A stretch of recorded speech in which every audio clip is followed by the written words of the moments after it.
Alors déjà, je voulais commencer en remerciant votre association, Emmanuel, le LabRH aussi qui nous a fait intervenir ici, parce que ça m'a donné l'occasion de réfléchir à la performance. Et moi qui ai toujours conçu l'entrepreneuriat finalement comme un peu de la philosophie appliquée, s'intéresser à une notion comme ça et se poser vraiment la question de qu'est-ce que ça veut dire aujourd'hui dans le monde ou dans les startups, c'était un sujet très intéressant. Et du coup, quand j'ai commencé à y réfléchir, la première chose qui m'est venue en tête, c'était du coup ça.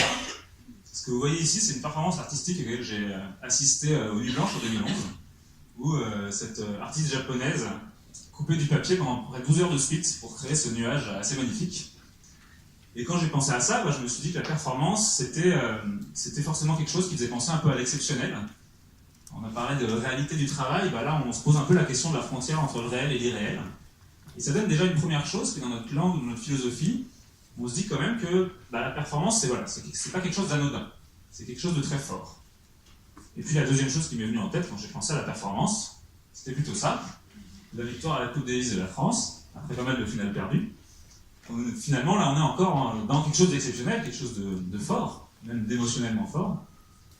Et finalement, ce qu'on voit aussi dans cette performance-là, c'est la notion de victoire, la notion de réussite, le gain, la compétition, le fait d'être le meilleur. Alors quand on a dit ça, et qu'on se pose la question de la performance en entreprise, ça commence peut-être à poser un petit problème.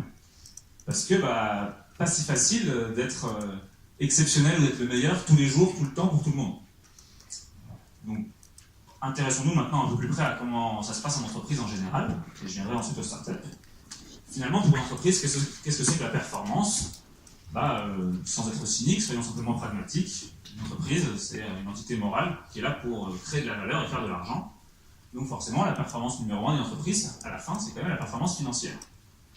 Il y a des modèles d'entreprise aujourd'hui, comme l'entrepreneuriat social et solidaire, qui s'intéressent plus à l'impact, et c'est sûrement une très bonne chose, mais même une entreprise sociale et solidaire, elle doit à la fin gagner de l'argent. Et cet élément financier, c'était le premier élément d'analyse peut-être, pour comprendre exactement comment les entreprises voient la performance. Si on les ramène à l'individu, peut-être le sujet qui vous intéresse le plus en tant que DRH, qu'est-ce que c'est que la performance individuelle quand je regarde un petit peu de près ? La performance individuelle, c'est toujours aussi cette question financière, c'est-à-dire de production de valeur. Comment je produis de la valeur ? Du coup, si on est un commercial, la production de valeur, c'est certainement l'argent que je ramène à l'entreprise. Si on est à l'usine, la performance, c'est la productivité, c'est l'efficacité, combien je suis capable de produire en un temps donné. Ce raisonnement qui semble logique, qui semble naturel, pour passer d'une performance globale et financière à une performance individuelle, elle pose un petit enjeu qui est l'enjeu de la mesure. Finalement, à partir du moment où on veut parler de performance individuelle dans cette logique-là, il semble naturel de se poser la question de comment on mesure la performance individuelle et comment on sait qu'on a été performant. C'est un peu ça la question souvent qu'on se pose, en tout cas qui nous a été posée, pour mesurer la performance des gens dans une équipe. Or, ce qui n'est pas facile ou ce qui est un peu dangereux, c'est que la mesure de la performance individuelle, ça crée des biais, ça crée des changements de comportement. Je vais prendre un exemple personnel. Quand j'étais tout au début de mon école d'ingénieur en stage ouvrier, où je construisais des roulements à billes, un matin où j'étais particulièrement en forme et que tout allait bien pour moi, j'avais fait une très belle performance et construit plein de roulements à billes. Et puis, vers la fin de la journée, il y a un vieil ouvrier qui est venu m'expliquer que c'était pas forcément une bonne chose. Déjà, c'était pas une bonne chose pour lui. Parce que, il avait quand même l'air un peu con avec les chiffres qu'il avait fait de sa journée. Et puis, il m'a expliqué que même à long terme, c'était pas forcément une bonne chose pour moi. Parce que la performance, justement, un peu exceptionnelle de réussite que j'avais fait ce jour-là, on allait peut-être me dire que c'était maintenant ma performance normale. Et qu'il fallait que je fasse toujours plus. Et que par conséquent, le jour où je serais malade et que j'arriverais un peu dans une moins bonne forme, on me reprocherait de ne pas avoir atteint cette performance. Voilà pour cette petite introduction un peu sur la performance des entreprises. On voit bien que ce qui a été conçu comme la performance pendant assez longtemps, ça crée des risques comportementaux. Et en start-up, on va essayer de les adresser différemment, mais d'abord parce qu'on est dans une situation complètement différente. Alors du coup, on nous a demandé d'intervenir sur les start-up. Moi, je travaille avec, depuis 2 ans et demi, une centaine de start-up différents sur la question de comment on fait pour mieux fonctionner ensemble, mieux réussir, être plus performant. Et ce qui est intéressant, c'est qu'a priori, la performance, il y a un culte apparent de la performance en start-up. Déjà, c'est inscrit par essence dans le mot start-up. On travaille sur les valeurs dans l'entreprise, on fait émerger des valeurs de culture d'entreprise dans les différentes start-up, et ce qu'on a constaté, c'est que les valeurs qui ressortent le plus fort, c'est d'abord des valeurs de stimulation intellectuelle, c'est le côté start. On innove, on fait quelque chose de nouveau, on est là pour aussi se challenger personnellement. Et le deuxième, c'est des valeurs de réussite, de performance, c'est le côté up. On est là pour faire quelque chose qui va bien marcher, qui va grossir vite. En vrai, quand on commence une startup, on vous demande plutôt d'être 10 fois plus efficace que vos concurrents. Parce que c'est le prix pour créer un marché. Si on n'est pas 10 fois plus efficace que ce qui existe aujourd'hui, on ne réussira pas à créer cette startup. Alors c'est quand même une belle performance de commencer direct en étant 10 fois plus efficace que les autres. Et puis les startups, elles partent toujours des meilleurs. Elles veulent toujours être la meilleure startup, on parle toujours d'embaucher les meilleurs. Ce qui m'a souvent fait un peu rigoler, parce que comme on sait exactement qu'on est les meilleurs dans un domaine tout neuf, c'est pas facile à comparer. Et justement, finalement, quand on regarde de près, qu'est-ce que c'est que la performance d'une startup? C'est pas une performance financière. La startup, elle perd beaucoup d'argent tous les jours.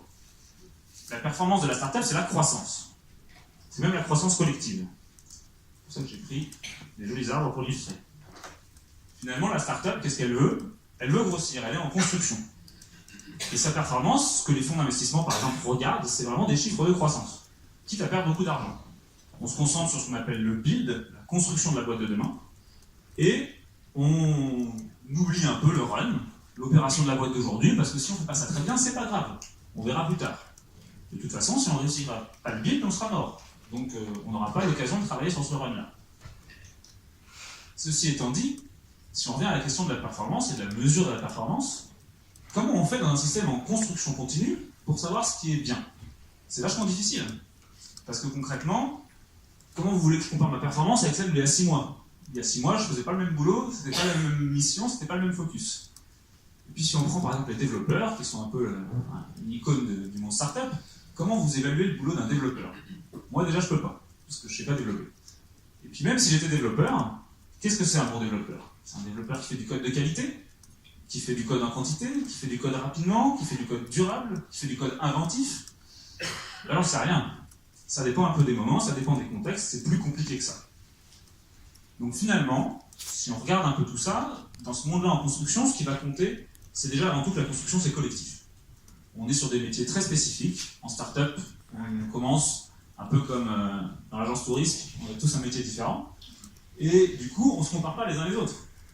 On se dit juste qu'on est en train de construire quelque chose et qu'il faut que cette quelque chose-là soit grand, soit vite, soit beau, soit bien. Ce qui fait que les startups, elles ont quand même une pratique déjà d'investir et de récompenser le collectif. Avec ce qu'on fait nous, même entre elles, elles vont souvent partir en séminaire, prendre des temps assez longs, parfois arrêter la boîte une semaine, 2 fois par an, pour travailler sur ce collectif-là et investir finalement sur la performance collective, donc l'alignement et ainsi de suite. Et même dans la récompense de la performance, on voit quand même beaucoup de startups qui ont des pratiques assez simples de primes partagées, où tout le monde, quelle que soit son ancienneté, son grade, son statut, son métier, va être récompensé pareil. On voit aussi une pratique qui se fait de plus en plus, qui est la distribution de parts, de BSPCE, de l'action de l'entreprise, et qui se fait aussi assez naturellement pour tout le monde, quel que soit son rôle. En startup, il y a un métier qui consiste souvent à répondre au téléphone et à régler les problèmes du client, parce que comme on démarre, le produit marche pas vraiment bien, il faut quand même assurer un bon service.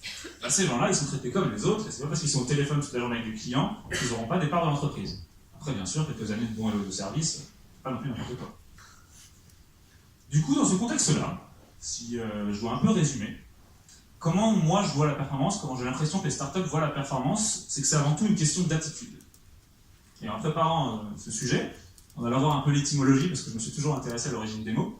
Je me suis rendu compte que performance, la première fois où ça apparaît en France, c'est pour parler de l'attitude des chevaux dans une course hippique. Ça nous vient de l'anglais, et ça ne porte pas à ce moment-là ce côté exceptionnel. Finalement, la performance, c'est juste l'attitude qu'on a. Et moi, j'ai l'impression qu'en startup, c'est vraiment ça qu'on va chercher. C'est d'abord et avant tout une question d'attitude. Est-ce qu'on est prêt à regarder devant soi? Est-ce qu'on est prêt à s'engager? Est-ce qu'on est prêt à avancer dans l'aventure et surtout à progresser?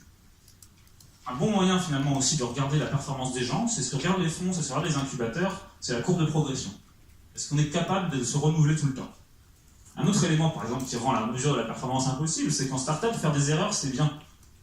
Il y a des startups qui valorisent tellement l'erreur que quelqu'un de performant, c'est quelqu'un qui se trompe 1 fois par mois, 1 fois par semaine, voire 1 fois par jour. Et je rigole pas quand je dis ça, il y a des gens qui vous demandent en startup quelle connerie t'as fait aujourd'hui. Et si vous n'avez pas fait de connerie, vous allez finir par vous faire virer. Parce que vous n'apprendrez pas des choses. Et ça, c'est paradoxal. Hein. Moi, j'accompagne une des startups, par exemple, qui s'appelle Trusk, qui font un peu comme le Uber pour le mini-déménagement, si vous les appelez pour déplacer votre canapé. Ils font n'importe quoi tout le temps. tout ce qu'ils font, c'est des conneries. C'est la startup qui va le plus vite que je connais et qui a le plus grand potentiel pour être les meilleurs. Ils sont allés à Londres en disant je vais ouvrir Londres. 3 semaines après, ils sont rentrés. Ils savaient que c'était complètement con, c'était beaucoup trop difficile, c'était pas le moment. Mais au moins ils le savent. Ils ont appris plus vite que les autres. Ils n'ont pas tergiversé, ils y sont allés. Ce que je veux dire par là, c'est que si on revient à la performance individuelle, et ben du coup, ce qu'on va vraiment regarder, c'est cette courbe de progression, cette capacité à faire des erreurs, cette attitude de se renouveler, d'apprendre. Parce que faire des erreurs, c'est bien, mais faire tout le temps la même erreur, c'est pas bien. Le but du jeu, c'est d'en faire des nouvelles, de découvrir des nouvelles choses. Donc si je dois résumer un peu tout ça, j'ai mis une photo de nous pour finir, parce que je ne trouvais pas sur internet ce que je voulais. Cette question un peu d'attitude et d'engagement, donc on y va ensemble comme une équipe. Je voulais finir là-dessus parce que c'est notre cœur de métier, et je pense que pour vous, ce qui est intéressant aussi, c'est peut-être de vous dire qu'est-ce que vous pouvez faire demain pour travailler sur cet engagement. L'engagement des collaborateurs, le fait que finalement ils soient dans l'aventure, et j'ai bien aimé le mot d'agentivité tout à l'heure, c'est finalement ça pour moi, l'engagement, c'est pas juste l'engagement, je suis engagé, j'y vais à fond, je crois dans ma boîte. Non, non, c'est je suis engagé dans l'action. Je suis capable de produire, de créer, d'inventer, d'essayer. Et donc du coup, comment nous on crée cet engagement? Finalement, moi je le résume en déjà un mot simple, c'est l'alignement. L'objectif c'est d'être aligné. Et on est aligné sur 3 choses. La première chose sur laquelle il faut être aligné pour que toute notre équipe soit engagée, c'est sur la vision. J'ai dit que l'enjeu c'était la construction collective. La première chose à faire, c'est s'aligner sur la construction collective. Le premier élément de motivation des gens, c'est pas l'argent, c'est la construction collective. On est là pour créer des choses. C'est la métaphore du bâtisseur de cathédrale. C'est finalement, c'est ça qu'il faut vous lever le matin, c'est parce que vous faites changer quelque chose petit à petit. Et quand vous allez voir dans n'importe quel type de métier et n'importe quel type d'organisation, les gens qui sont fiers de leur boulot, c'est parce qu'ils pensent que leur boulot est important, parce qu'ils changent un peu les choses. Et donc la première chose à faire, c'est de s'aligner comme ça sur la stratégie. Qu'est-ce qu'on veut construire? Où est-ce qu'on va? La deuxième chose à faire, c'est de s'aligner sur des valeurs. Et ça, c'est pas un vain mot, même si dans beaucoup d'organisations, c'est encore quelque chose qui est assez mou. Je pense que c'est aussi lié à la France, qui a du mal avec tout ce qui n'est pas très rationnel. Mais avoir des vraies valeurs d'entreprise et les incarner au quotidien, avoir des process et des pratiques qui transpirent ces valeurs, ça permet aux gens finalement d'être engagés parce qu'ils savent qu'ils sont dans un environnement qui les reconnaît, qui les valorise, qui les comprend. Et ça, on va vraiment nous travailler là-dessus, à les faire émerger, à les faire rendre réels. Je prends un exemple tout simple, comme beaucoup de RH. Moi, j'ai toujours trouvé ça fou, quand j'ai rentré dans le monde du travail, que quasiment toutes les boîtes avaient les mêmes process de recrutement, alors qu'aucune boîte n'a la même culture d'entreprise qu'une autre. Donc il y a des façons vraiment de réfléchir en se disant nos valeurs elles sont telles ou telles, comment je peux faire en sorte pour complètement changer la façon dont je recrute en incarnant ces valeurs-là, en faisant ressortir aux gens et aux candidats quelles valeurs j'ai, afin d'attirer ceux qui ont les bonnes et afin peut-être de repousser celles qui auraient des antagonistes. Et enfin, le dernier alignement sur lequel on travaille pour créer de l'engagement, c'est l'alignement sur le focus court terme. Quels sont les résultats qu'on doit obtenir? Quelles sont les expériences qu'on doit mener? Quelles sont les hypothèses qu'on doit tester rapidement? Et ça, c'est comme ça qu'on crée de l'engagement, c'est-à-dire que si on crée de l'autonomie, c'est qu'on donne aux gens la possibilité d'agir dans un cadre qu'on a construit ensemble, qu'on comprend ensemble, on sait dans quelle construction on se projette. Alors voilà, je crois que je voulais conclure là-dessus.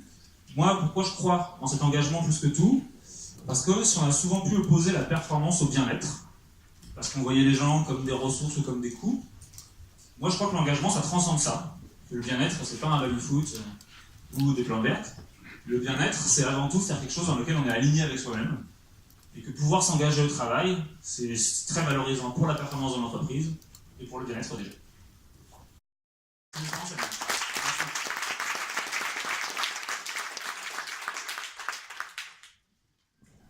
La question finalement de l'individu dans le collectif, il y a eu toute la question de l'hyper-performance, individuelle. Est-ce que vous pensez que dans une start-up, et donc peut-être aussi plus largement au sein d'une grande entreprise, les individualités sont importantes, plus importantes que le collectif? Ou est-ce que, comme tu parlais tout à l'heure, Erwan, le collectif doit quand même primer et cette question de bien-être doit être mise en avant? Je peux commencer à répondre. Je pense que la question est très complexe parce que qu'est-ce qui prime l'un sur l'autre, ça va plus loin que la performance. Je pense que sur le sujet de la performance, moi j'ai lu pas mal d'études qui montrent toutes, unilatéralement, que mesurer la performance individuelle, ça crée toujours des biais dans l'organisation et qui sont mauvais à long terme. Je prends un exemple tout simple, c'est les commerciaux. Les commerciaux, c'est quand même la population type où on se dit toujours il va falloir mettre des primes quand ils vendent plein de trucs, comme ça, ils sont contents, ils vont en vendre plus. Mais en fait, dans votre organisation, si vous avez une équipe de sales, ils sont 10, votre meilleur vendeur, il devrait passer moins de temps à vendre et plus de temps à former les autres vendeurs. Parce que collectivement, il serait meilleur. Et si on lui met des primes où il gagne de l'argent quand il vend, il va vendre tout seul, il va faire son loup solitaire. Et ça, c'est plus compliqué. Après, je pense aussi qu'il y a plein de cultures différentes, il y a plein de boîtes qui ont des modes de fonctionnement différents, et je pense que c'est aussi lié à vos valeurs de se poser la question du collectif. Si je prends chez Fly the Nest, on est des gens qui travaillent sur le collectif, et on est très très autonome. Alors l'autonomie, c'est pas l'indépendance. On ne veut pas travailler tout seul, mais on veut décider nous-mêmes de ce qu'on fait. Ça veut dire qu'on voit les autres comme des ressources et qu'ils viennent nous aider, et qu'on pioche dans tous les talents qu'on a, mais que c'est quand même nous qui décidons un peu ce qu'on fait à chaque fois à la fin de la journée. Ben ça fait que dans ce moment-là, l'individu il reste très fort. Parce que c'est le choix de chacun de faire ce qu'il a envie, de s'investir comme il a envie, et s'il a envie de faire des enfants cette année-là et de passer à 80%, il le fera. On est 10, on a déjà 2 personnes qui sont à 80% parce qu'elles ont une activité à côté. Moi, j'ai écrit un roman avant Fly the Nest, et depuis que j'ai créé cette boîte, j'aurais toujours dit que je partirais dans pas très très longtemps écrire un deuxième roman, parce que j'ai beaucoup aimé ça. Donc je mets vraiment l'individu qui prime sur le collectif, parce que c'est notre culture aussi, et que je mets l'autonomie au-dessus du collectif. Il y a beaucoup de startups qui mettent la valeur d'équipe, un peu comme une équipe sportive, premier devant tout. C'est très respectable aussi. J'ai pas de souci avec ça, chacun sa culture, on a des envies différentes, des façons d'être différentes. Par contre, il faut l'assumer, il faut être cohérent, c'est tout. Si vous dites que l'esprit d'équipe c'est super important et qu'il y a des primes individuelles partout et que vous mettez en compétition les gens, ça crée des petits soucis. Si à l'inverse vous êtes au clair là-dessus, ça fait bien fonctionner. Hein. Si on prend Netflix comme organisation qui est très intéressante, Netflix ils vous disent nous on est des sportifs de haut niveau individuel, vous allez venir chez nous et dans 3 ans on va vous virer parce que vous êtes plus performant. Par contre vous partirez avec un chèque qui vaut pour 2 ans de salaire et vous aurez sur votre CV une ligne qui vous dit que vous allez travailler dans la meilleure entreprise du monde. Et bah, très bien, ils sont clairs là-dessus, ils sont très nets là-dessus, c'est écrit partout. Et bah, si vous avez envie d'aller là-bas, faites-vous kiffer, allez-y, avec plaisir. Par contre, si c'est pas votre truc, comme moi ce serait pas trop mon truc, et bah j'irai pas, donc moi je suis prévenu, je me planterai pas. Moi sur le rôle, j'ai l'impression que c'est vraiment une question de culture, effectivement. Dans l'univers des startups, moi j'en ai 2 en tête, il y a celle avec des suites à capuche et le nom écrit dessus. Puis il y en a d'autres. Et vraiment, et comme tu le soulignais, il n'y en a pas qui sont mieux que d'autres. Hein. Nous, on n'a pas de suite à capuche, mais peut-être qu'on en aura un jour, mais voilà. Du coup, c'est une question de cohérence. Enfin, je pense qu'on n'en aura peut-être jamais, mais on se dit c'est pas très grave. En tout cas, aujourd'hui, mais donc après, il y a vraiment une question d'environnement, d'écosystème, et donc il faut que l'individu en question soit lui aussi en cohérence et en résonance avec le type d'entreprise dans lequel il est. J'aime bien cette image de quelqu'un qui est habitué à nager dans des lignes de nage dans les piscines. Le jour où il part dans la mer, il n'y a plus de lignes, c'est un environnement peut-être un peu plus chahuté, il y a plus d'autonomie, il peut aller vraiment partout, mais il y en a qui ça va paniquer parce qu'il ne verra pas le fond, il ne verra pas les côtés, il ne verra pas les gens qui nagent à côté, donc c'est peut-être pas adapté à cette personne-là. À l'inverse, il y en a qui ont plus loin encore qu'ils ne sont jamais allés dans la piscine et ils iront jusqu'en Angleterre si c'est de ce côté-là qu'ils ont envie de partir. Et donc là, je pense que c'est vraiment une question d'adéquation entre des individus et un projet un peu collectif. Et je pense qu'il n'y a pas de bon environnement ou de mauvais environnement à cet égard, mais il faut juste qu'il y ait une cohérence entre ce qu'attendent les individus et ce qu'attend le collectif. Je suis très intéressée par votre réflexion sur performance individuelle, performance collective, que je relierai à reconnaissance individuelle, collective. Parce que c'est un des grands sujets qu'on a effectivement dans les entreprises, dans lesquelles les grosses et les plus petites, on va dire, et c'est un des points majeurs, effectivement, comment on entraîne, comment on engage une équipe à jouer ensemble, d'une part, et comment en même temps, au sein de cette équipe, on préserve et on valorise les individualités, parce qu'une équipe, c'est certes aussi des individus. Alors vous, en tant que start-up, je crois que c'est un des sujets importants pour vous. Vous avez évoqué votre façon de voir, ça m'intéresse que vous creusiez ce sujet de la reconnaissance.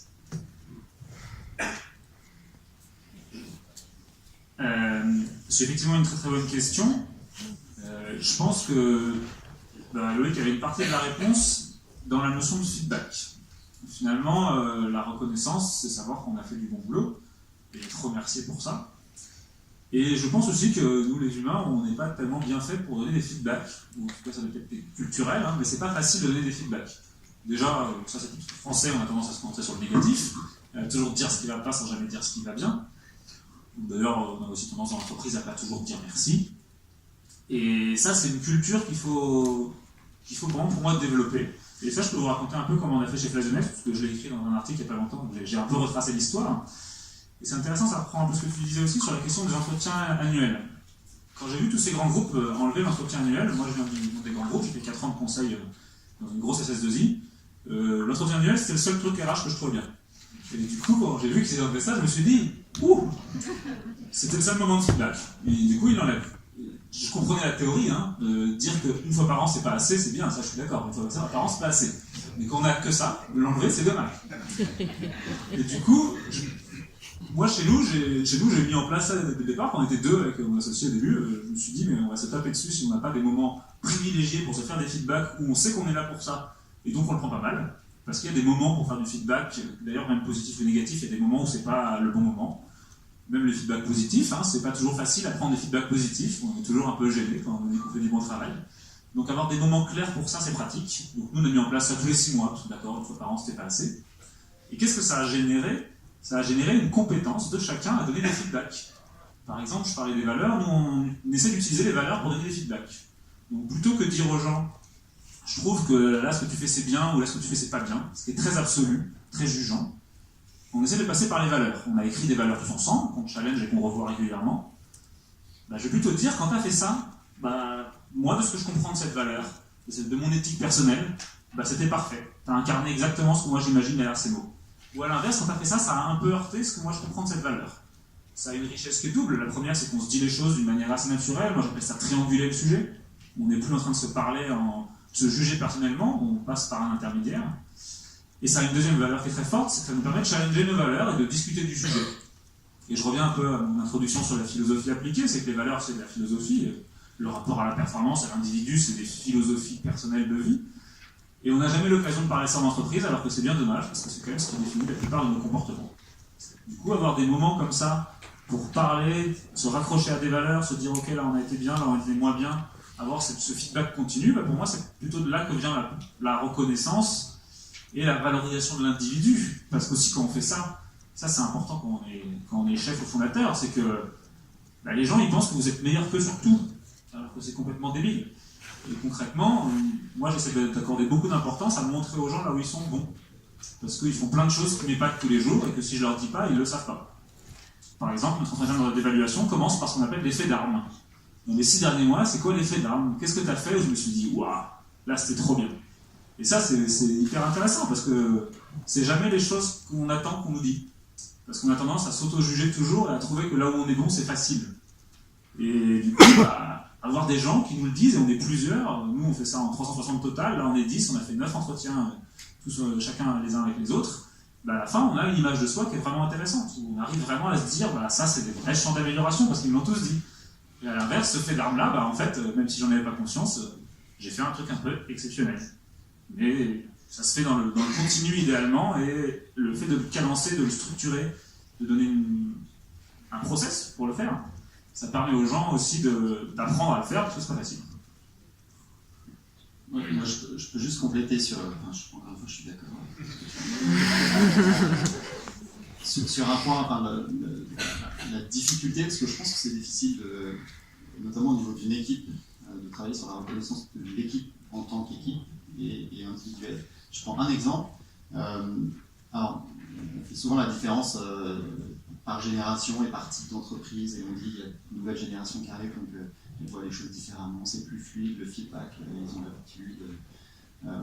Et alors, moi je suis toujours effaré de voir les étudiants qui travaillent sur des projets, nous on en a qui viennent en stage chez nous, mais ils font des projets de groupe, et on pourrait s'attendre à une sorte de convivialité efficace, que tout marche bien, que voilà, chacun arrive à s'organiser de façon très autonome, et qu'à la fin ils ont tous une bonne note ou pas, mais qu'ils savent pourquoi. Et en fait, à chaque fois, c'est les mêmes retours, c'est moi je fais tout, lui il fait rien, je dois faire tout pour tout le monde, à la fin on va se faire saquer, c'est moi qui vais prendre, je vais pas avoir mon année. Et je dis à chaque fois, mais c'est tous les 6 mois, à chaque fois qu'on a quelqu'un qui est en train de faire un projet, peut-être, on prend des gens bizarres peut-être, mais donc ça je trouve que c'est super dur en fait, et je ne suis pas sûr qu'on ait une réponse, ça m'a l'air très compliqué, parce qu'il y a des enjeux personnels et plein de naturels dans la reconnaissance. On fait des choses, on a envie qu'elles soient reconnues, qu'elles soient récompensées. Et après, collectivement on fait des choses aussi, et donc on se dit, je pense que c'est plutôt en plus, on aimerait que là aussi ça soit récompensé. Donc ça fait plutôt bonus. Mais l'arbitrage entre les deux, il est pas simple. Et moi, je n'ai pas de recette aujourd'hui. Je serais curieux d'en discuter avec vous, de savoir ce que vous pensez pouvoir mettre en place sur ce genre de choses. Mais la reconnaissance individuelle au sein d'une reconnaissance collective, c'est une vraie équation à plusieurs inconnus. Juste un petit complément aussi, parce que j'y pense juste là. Il y a pas mal de gens dans les startups qui utilisent des petites pratiques toutes simples de remerciement, où on a un certain nombre de choses, un certain nombre de points, un certain nombre de quelques trucs à donner à des gens pour les remercier. Vraiment juste naturellement, geste qui est purement altruiste et purement naturel chez l'homme, de dire merci à telle personne. C'est tout bête, dans un timing où vous êtes pressé, où vous êtes dans votre rôle quotidien, vous êtes très occupé, vous prenez pas le temps de dire merci, donc donnez l'occasion, des moments pour faire ça. Ensuite, ça devient super naturel, quoi. Les gens ils sont super contents de le faire, et en vrai, dire merci, ça fait presque aussi plaisir que de recevoir un merci. Et alors juste là-dessus, le merci, il peut être complètement digitalisé et très dans l'air du temps. Même si, moi j'adore dire merci, j'aime beaucoup dire merci. Merci à vous, j'en profite du coup pour vous remercier aussi.